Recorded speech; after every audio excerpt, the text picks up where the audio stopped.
Even Acts 21, verse 9.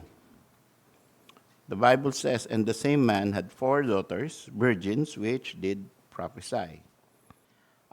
With the question, tumatawag ba ang Panginoon ng lady missionary, ay merong mga sitwasyon na pwede yan. No? Tumatawag ba ang Panginoon ng prophet na babae? Ayan, nakikita natin ngayon dito. Bago itong Acts 21 verse 9, meron na tayong president sa Old Testament. Ang pangalan niya ay Deborah. So si Deborah ay isang babae, pero ginamit siya ng Panginoon bilang isang leader. At meron siyang prophecy in song. No? Naging leader siya na in war. Sipin niyo, no? The most outlandish and odd thing na babae ang mamuno sa gera. Babae ang ginamit ng Panginoon para labanan ang enemies of God. So, talagang ginagawa ng Panginoon ang mga bagay na bago at hindi usual, hindi siya pwedeng sabihin na, "Panginoon, ba't tinawag mo yan? Ba't ginawa mong warrior yan? Babae yan." No? So, pero those are exceptions. So, hindi rule. By rule, ang lalaki ang ginagamit na warrior, sundalo, leader, kapitan, general. Bakit ganon?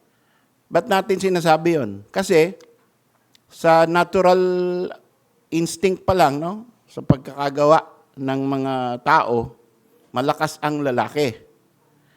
No? Sila yung may mga muscle. Sa gera, no? Pinag-usapan natin gera.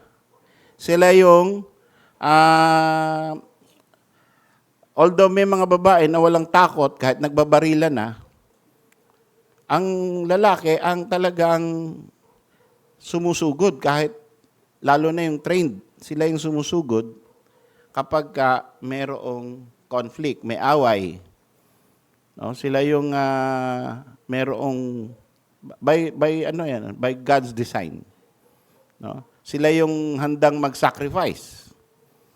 So, sa lahat ng panahon, in the general terms, yung mga babae, iniingatan, pinoproteksyonan, natitira. Kaya, meron tayo dito sa Old Testament at saka sa New Testament, napakaraming widows. No? At saka, merong mga pumayag ang Panginoon during the Old Testament na yung widow ay maging asawa ng kapatid. Halimbawa, namatay yung kuya. So, yung susunod na kapatid ay magiging asawa o magiging kasama. Sasaluhin niya yung responsibility ng pagiging ama ng tahanan. No? So, yun ay bakit ginagawa ng Panginoon yun? Ba't sinama yun sa batas ng Diyos? Dahil, by nature, ang lalaki ay may trabaho, kaya niyang magtrabaho hanggat may naiisip siyang kaya niyang gawain. Pero ang mga babae ay doon sa bahay at inaayos yung sambahayan, inaayos yung mga bata. So, yun ang normal. Pero hindi tayo, dahil nakita na naman natin sa scriptures, hindi tayo nagkakaroon ng idea na dapat lalaki lang. So, pag tinawag ng Panginoon, babae, wala tayong tutol doon. Kasi God is sovereign. So, sa New Testament, nakita natin itong si Philip. Pag binasa natin yung Acts 21, verse 8, "And the next day, we that were of Paul's company departed and came unto Caesarea. And we entered into the house of Philip the evangelist, which was one of the 7, and abode with him." So, Philip was one of the 7 what? Deacons. And Philip, huwag tayo malilito, si Stephen, deacon yan, siya yung binato hanggang siya'y mamatay sa harapan ni Paul. Pero si Philip, yan yung ginamit sa Ethiopian eunuch. Dinala ng Holy Spirit. Biglang nakaya niyang sumabay sa chariot. No? May mga kabayo, nakaya niya. Bigla na lang andun siya. At biglang kinuha naman siya ng Panginoon, dinala sa ibang lugar. So yan yung Philip. At siya ay naging evangelist. Ibig sabihin, hindi porket deacon, deacon na lang. Pwedeng ang deacon ay maging preacher, maging pastor, maging evangelist. Kung kalooban ng Diyos, kung may panawagan ng Panginoon, deacons can be used of God for more things in the kingdom of God. So ito si Philip daw ay mayroong sambahayan at doon tumira si Paul at yung kanyang mga kasamahan. So malaki bahay ni Philip. No? Biro mo, meron siyang 4 na daughter. Siyempre, sa hiwalay na kwarto yun. Tapos, pwede pa siyang magpatira ng mga tao, kagaya ni Paul, at yung kanyang mga kasamahan. Although, hindi naman siguro laging kagaya natin ngayon, dahil kaya tayo masikip sa mga kwarto natin, dahil madami tayong damit, marami tayong gamit, may lalaking kama natin. No? Kaya, kahit ang laki-laki na ng bahay natin, hindi kasya ang maraming tao. No? Pero sila, tabi-tabi sila eh. Yung 4 daughters, hindi siguro tigi-isa ng kwarto yon. Diba? Siguro, parang may higaan sila, mat, tapos magkakatabi sila. At sila Paul naman, doon sa kabilang kwarto, magkakatabi sila. At siguro, walang pinto, kortina lang. Yan ang senaryo, no? So that was the house of Philip, the evangelist, and Paul abode with him. So ito yung kakaiba sa narration na ito ng Acts 21. And the same man had 4 daughters. Tapos, sinabi pa, virgins. Walang asawa. Ibig sabihin lang ng virgins, walang asawa. No? Which did prophesy. Okay. So, ano yung klase ng prophecy? Normally, ang Panginoon tumatawag ng male prophets. Yan ang kostumbre ng Panginoong Diyos. No? Abraham, Isaac, Jacob, David. Minsan hindi nga sila tinatawag na prophet, pero nagpa-prophesy sila.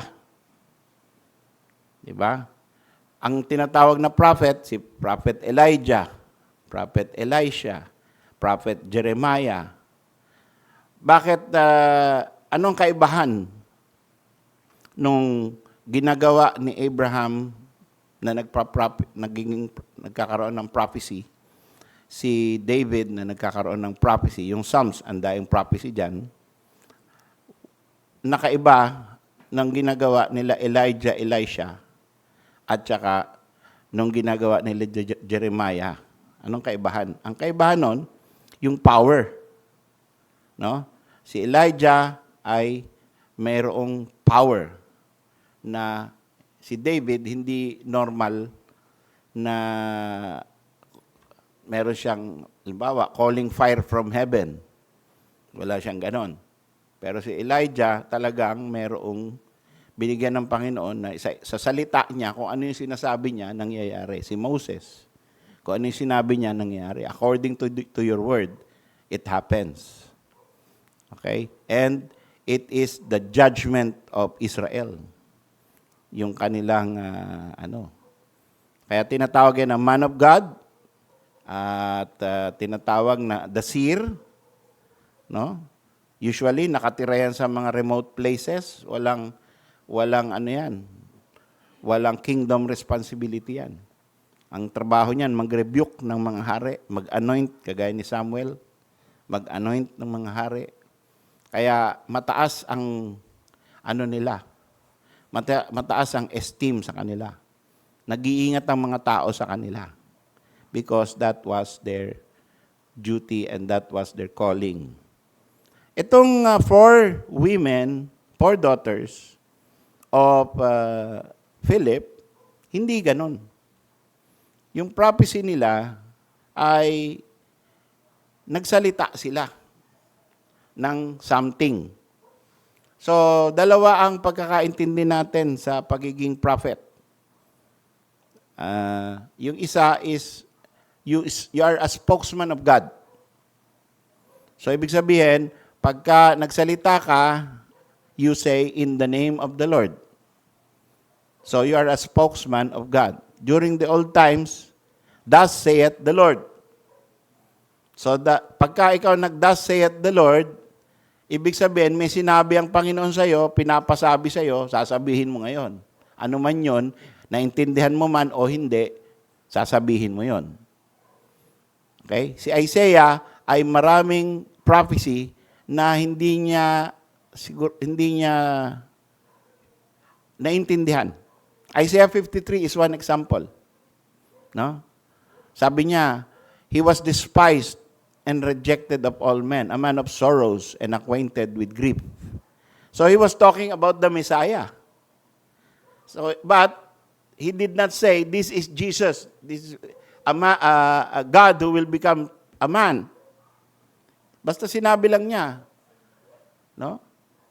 Na siya ay magdurusa. Oh. At kaya yung ibang mga rabay hanggang ngayon, ayon doon sa napanood ko na rabay to rabay nag-uusap, merong isang chapter sa Isaiah na hindi binabasa sa mga sinagog. Yung Isaiah 53. Kasi hindi ma-explain ng mga rabay. At kung ma-explain man nila, masyadong malabo ang explanation nila. Masyadong twist. No?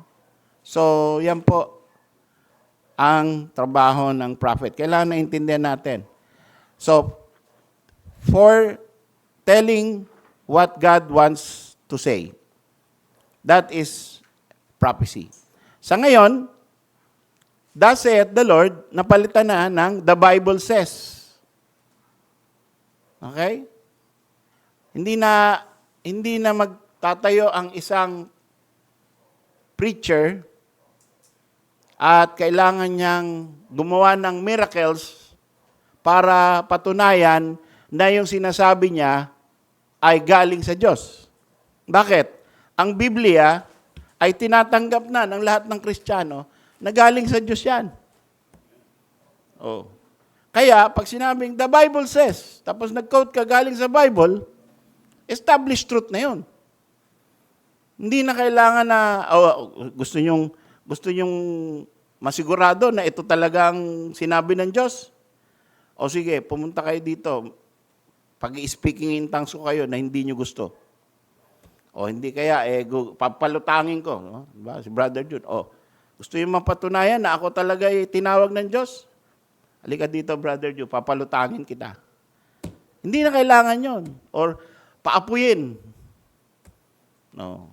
So wala nang ganun kailangan. Kasi tapos na ang Bible, the Bible says is enough. That is the rule of faith and practice. So ngayon, anong ginagawa nitong mga daughters ni Philip? Sila ba'y nagsasabi ng thus saith the Lord? Sa New Testament, wala na thus saith the Lord. Because the Lord Jesus Christ is the end of all prophecy, the fulfillment of all prophecy. So lahat ay nagsasalita na in the name of Jesus. Lahat ng sinabi ni Jesus. Sabi, I will send you the Comforter. Anong gagawin ng Comforter? He shall teach you all things. He shall remind you of all things that I teach.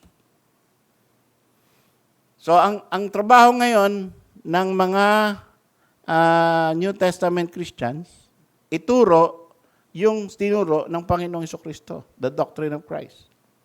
Kaya, pag sinabing prophet in this age, no, 2020, yun yung ginagawa natin. We tell the people what God says. Pero meron ding special gift during the New Testament, early New Testament, na gift of prophecy, special gift, na Panginoon ang nagbibigay niyan sa tao, tapos something, revelation, na wala sa Old Testament. Revelation na mangyayari pa lamang. At walang nakakaalam, pero ang endorsement niyan ay kapag yung kapwa, yung mga apostles at yung kapwa prophets ay hindi tumutol. So, halimbawa, bigyan natin ng example, no? So, we are talking about verse 9, and then, let's go to verse 10. And as we tarried there many days, there came down from Judea a certain prophet named Agabus. Okay. So, bakit prophet si Agabus? Bakit prophet yung 4 daughters of Philip? Because Agabus, when he was come unto us, so si Agabus ay pumunta sa Judea, we tarried there many, there came down from Judea a certain prophet. So si Agabus, pagkakaintindi ko rito, ay pumunta from Judea to Caesarea. Na-meet si Paul, si Luke. And when he was come to us, he took Paul's girdle. So yung balabal niya rito. Ang style nila noon, wala silang belt. Meron silang girdle. Meron silang balabal to hold the whole clothing. And, anong ginawa niya doon sa girdle ni Paul? Bound his own hands and feet. Tinali niya yung sarili niya. Kamay at paa. And then, sabi niya, thus saith the Holy Ghost. So the Holy Ghost give him words, give him information, na yung information na yan, bigay niya bilang illustration na ito mangyayari. Pagkatapos, bibigay mo sa mga tao para malaman nila kung anong mangyayari. Anong sabi niya? Thus saith the Holy Ghost, so shall the Jews at Jerusalem bind the man that owneth this girdle, and shall deliver him into the hands of the Gentiles. Yan. So yun ay prophecy. At yung prophecy na yun, galing sa prophet. Ano ang basehan nila na totoo yung prophecy? Kasi nangyari. At saka hindi tumutol si Paul, apostle. And also, he is also has a gift of discernment. Ganun lang yan balance. No? Para malaman mo, prophet ba yan? Ay, hindi. Hindi sinaway ni Apostle Paul. Kasi pag hindi prophet, tapos nag-prophesy, yung Holy Spirit naman, pupunta kay Paul at sasabihin, you're a liar. Di ba? Kasi siya yung inatasan ng Panginoon to preach the truth. Biglang merong magsasabi, propeta ako, ito mangyayari sa'yo. Yung Holy Spirit naman, sabi, thus saith the Holy Spirit. Sasabihin naman ng Holy Spirit kay Paul, hindi ko yan sinabi. Sawayin mo yan. You're a liar. So, yan na. Walang ganon. Ibig sabihin, totoo. Galing talaga sa Holy Spirit. Because the spirit of the prophet is subject to the prophet. Okay. Ngayon, balik tayo sa babae. Ano ang role ng babae? Anong klaseng prophet ba ito? This is a unique situation. Hindi ito normal. Pero I believe that women prophets, the daughters, really had some sort of gift. Hindi sila kagaya ng preacher na nagba-Bible study, no?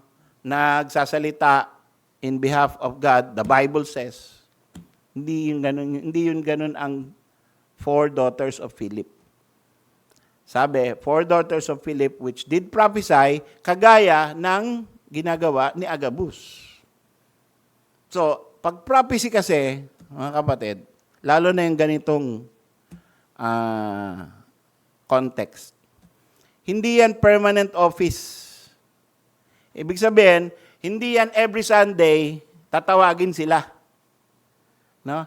Okay, so tapos na po mag-preach si Apostle Paul. Ngayon, tatawagin naman natin yung four daughters of Philip para magsalita.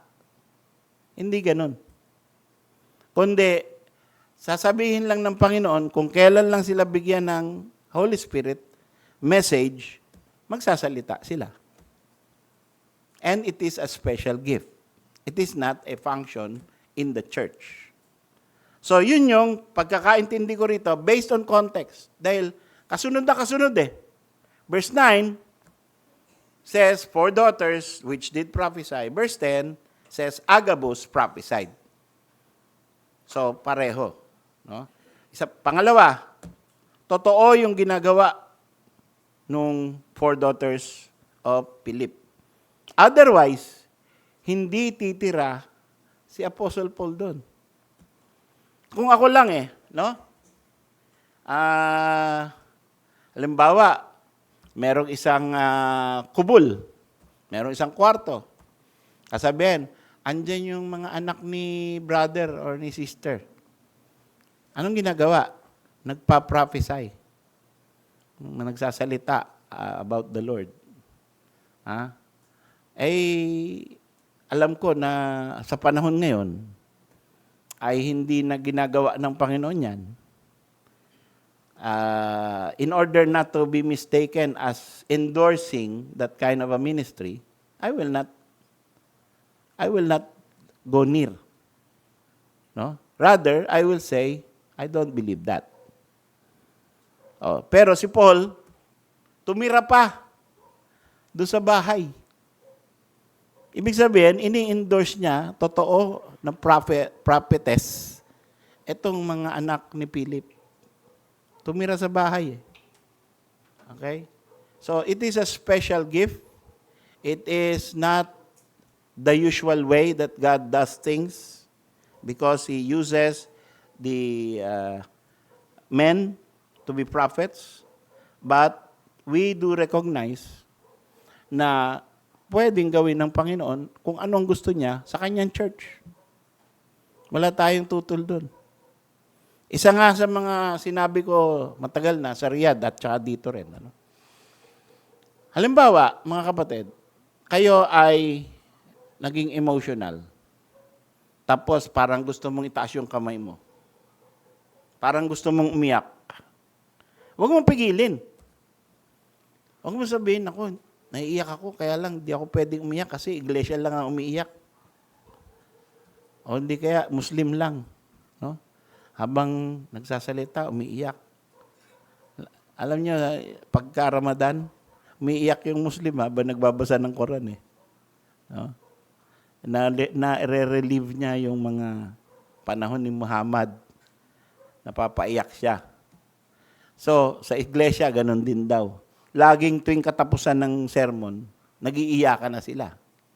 Yun ang kwento lagi sa akin. So, sa Pentecostal naman, nagtataasan ng kamay at winawagayway at nagtatalunan. So, may mga kanya-kanyang church. Sa Baptist naman, parang mga tuod. Ano ba? Hindi gumagalaw. May hindi man lang umi-amen. May hindi man lang, basta nanonood lang. Conservative, no? Ayaw nila nung masyadong magbigay ng emotional response. Well, it's okay, no? Kaya lang, wag nating kung Huwag tayong may insulto, huwag tayong magtataka, huwag tayong magiging parang aloof. Pag merong isang tao dito sa atin na biglang tinaas niya yung kamay niya, biglang umiyak, biglang nag-amen, biglang nag-hallelujah, no? Hindi lang natin gagawain yon as a pattern na laging ganun. Alam niyo, may mga Baptist church na bawat punto nung pastor, sigawan lahat ng amen. Tinataas pa yung Bible, hinahagis pa pataas. Nakakita na ba kayo ng ganon? Ha? Hinahagis. No? Amen! Pambihira. Sabi, amen! Amen! Hindi pa nakontento sa amen. Woo! Amen! Ganon. May mga Baptist church, ha? Tapos meron isang Baptist church. Pambihira, nagulat ako. Di kantahan. Habang nagkakantahan, ang galing ng song leader. Yung isa, sa sobrang excitement niya, umikot sa buong church. Woo! Umikot na ganun. Oh, amen, amen. Oh, pambihira. Medyo sobra yata yun, ha? Pag may nakita kayong ganun dito, anong gagawin niya? No? Prophet? Prophet ba yung ganun? So, kung hindi yan ay ang normal, hindi yan pattern, biglang yung tao ay naramdaman niya lang. Kumbaga, halimbawa, matagal ng member natin. No? Tapos biglang ganon. Thank you, Lord, sa mensahe. O thank you, Lord, sa awit. Thank you, Lord, sa prayer. Thank you, Lord, at pinagaling mo ako. Amen, Lord. Halimbawa, ganun. Huwag tayong magugulat. O, magugulat tayo, pero huwag tayong magsasaway. Ay, Brad, Baptist yan. Sumasaway lagi dito si Brother Jan. Wag. Hindi pwede yan. Ayaw ni pastor niyan. Diba? So, hindi. Huwag nating pigilin kung totoo. No? Pero kapag every Sunday, ganun, iba na yun. No? Hindi kaya bagong-bago, ganun. Tanong natin, bakit? Okay, so, yung prophecy, gift of prophecy, nitong 4 daughters of Philip, kakaiba. Hindi normal na ginagawa ng Panginoon. Pero ginawa ng Panginoon. So, to answer, tumatawag ba ang Panginoon sa ministry para maging missionary ang isang babae? Ito yung criteria. Number 1, sabi ng Bible, sabi ni Paul, I suffer not a woman to teach, neither to usurp authority over a man. So kung merong isang babae na biglang gusto niyang mag-missionary, under siya ng, magsasubmit siya sa isang asawa niya, yung asawa niya tinawag ding missionary, or under siya ng leadership ng isang lalaki. Okay? So, yun ang tinawag siya. Pero kung siya lang mag-isa, pupunta siya, papasupport sa church. Halimbawa, merong pa-forward dito. Sis, bakit? Tinatawag po ako ng Panginoon. Papunta sa Ghana. May Ghana po ako. Anong gagawin mo ron? Tinatawag ako ng Panginoon. Malakas ang panawagan. Kawawa ang mga tao sa Ghana. Magpipreach po ako doon. Teka muna. Hindi, Pastor, hindi mo pwedeng pigilan ang panawagan ng Panginoon. Teka muna. Diba? So, I said all that in order to affirm that, mga kababaihan, you can teach. I hope you teach. You teach other women. Take up a ministry. Kayo, magturuan kayo. It's a very something that is lacking sa ating churches. Women teaching other women. Lalo na yung matatagal na. No? Yung matatagal na, maraming alam sa Bible. Huwag niyong turuan yung buong church. Huwag ganun. Huwag niyong ambisyonin na ang ministry nyo pang buong church. Meron kayong ministry with other women and with younger women. Yung older women to younger women. Very needful yan. Bakit yung mga young women natin ay parang ang guidance nila ay sa labas, sa college, sa kanilang school, sa kanilang peers, sa kanilang, kung hindi save yung magulang, sa kanilang magulang na hindi save. Bakit? Bakit walang nangyayari sa church na teaching? Kasi walang ganong ministry. So, pwede nating sabihin na magkaroon ka ng burden, mga kababaihan. Magkaroon tayo ng burden with each other, parehong babae. Tapos yung with younger women. Nasa Bible po yan. The elder women teach the younger women. That is perfectly normal. No? Then you can use your theology. You can use your Bible knowledge. You can use your teaching skill. Take it to the maximum. And you are serving the Lord as a godly woman. Pero pagka, halimbawa, punta ka dito. Tapos sabi mo, bago po ako kumanta, ay gusto ko munang mag-testimony. Kasi po, napansin ko na ang church natin ay lumalala na. Kaya gusto ko pong, sinabi po kasi sa verse, chapter 5, verse 5, na hindi dapat ganito ginagawa ng church. Nagpipreach ka na. Di ba? Bago ka kumanta. So may mga ganyang Baptist church. Hindi dapat ganyan. Kung kakanta ka, kumanta ka. Okay?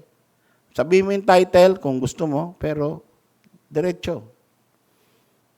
Pero kung gusto mo ng teaching, meron kang burning heart and information na solid, maghanap ka ng kapwa mo babae. Okay, that's number 1. Okay, number 2, if you think gifted ka sa pagsasalita at pagtuturo, babae ka, pwede ka mag-soul winning sa labas ng church na hindi na kailangan ng authority ng pastor or ng church. Hindi ka na kailangan i-send out. Okay? That is understood as a ministry. Punta ka sa bahay nyo, pwede mong turuan yung buong sambahayan mo. Yung community mo, yung barangay mo, kung pakikinggan ka ng barangay, mixed. Lalaki, babae, pakikinggan ka. Soul winning, Hindi preaching, hindi missionary work, hindi evangelistic crusade na ang babae ang pinuno. Hindi international ministry. Sa mga termino, minsan nagkakataon. Teacher ka, kilala ka sa barangay. Okay? Binigyan ka pagkakataon magsalita. Sanay naman silang nagsasalita ka tungkol sa PE, tungkol sa MAPE, tungkol sa kung ano-anong topic. Bigyan ka ng salita na mag-pray. Pero mixed yan. Tapos hindi ka naman preacher, babae ka. Pwede yun. Hindi mo kailangan sending out. No? Pero, kung may preacher, tapos ikaw tinatawag, pwede po ba si pastor or si deacon or si brother? That's good. Diba? Ikaw tinatawag magsalita, binigyan mo ng deference yung lalaki. Pero, if you do it, it's not an offense. It's not an offense. But there's a better way. But if you do it, no problem. Okay? Hindi ka madidiscipline sa ganun. So you can win souls, you can share the gospel, you can make tracts, you can make newsletters, Basta in your personal capacity. No need the official designation. In your personal capacity. You can make a website. You can make a blog. You can make a video blog talking about Christ. You can make a reading, Bible reading. Ang daming pwedeng gawin ng babae. Lalo na ngayon, information age, no? Digital age. You can minister to souls without the need na sabihin, ito ang calling ko. Ito ang ministry ko. Kasi pag sinabi mong ministry, anong kaibahan, mga kapatid? Pag sinabi mong ministry, church-based yan. Walang ministry na freelance. Tindihan natin? Ha? Walang ministry in our doctrine of the local church. Pag tinawag mong ministry yan, Holy Spirit inspired yan na binibigay to edify the church. Yun ang ministry. Pero yung talking to souls, maybe that is, ministry means service. No? So you are serving. So, but it is not a church ministry. It is a personal ministry to the kingdom of God. Pwede mo sabihin yung church, mag-invite ka sa church. So medyo merong fine line. Mag-lead ka ng Bible study. Okay? Gumawa ka ng Bible study material. Mag-share ka ng books. Magbigay ka ng Bible kung may kakayanan ka. So as long as it is outside the church, there is no regulation. But if you are a missionary, you can only be a missionary under the rulership of your husband or of a missionary na lalaki in this age. So yan po ang ating mensahe, pag-aaral tungkol sa tamang pag-iisip sa isang missionary calling, sa pagiging prophet ng 4 na anak ni Philip. And I hope, hindi alam na natin, I hope na-inspire ang mga babae at na-inspire din ang mga lalaki to support your daughters and your wives na kung gusto nilang mag-soul winning, supportahan mo. No? At i-encourage mo. Maraming magagawa. Hindi sila yung ang role nila magluto lang. Maglaba, magluto, magplantsa, no? Sa panahon natin ngayon, marami tayong magagawa for the Lord. Purihin ang Panginoong Diyos, tayo po ay manalangin.